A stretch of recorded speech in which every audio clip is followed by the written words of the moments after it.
Guys, may mo kami ka ice candy. Melon ice candy. Yan. May mo kami ka melon ice candy ni Mrs. Kay Summer. Wala na naman kung hapon kanta ka ice candy, no? Pag mainit magkanta. Do banta.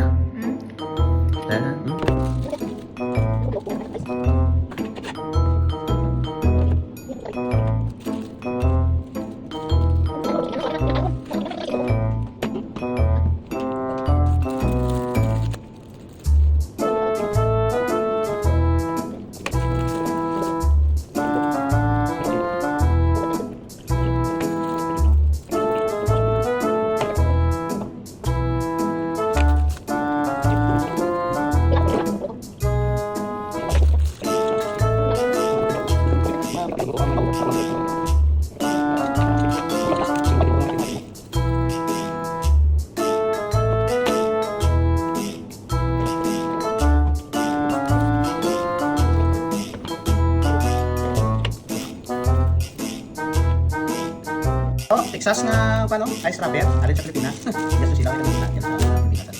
Ice cream din naman. 1, 2, 3, 4, 6, 8, 10, 12. Saka basketball din sa kusina lang. Himot mga ice cream diya. Melon flavor. Disinata dyan sa rumah na yung mga basketball.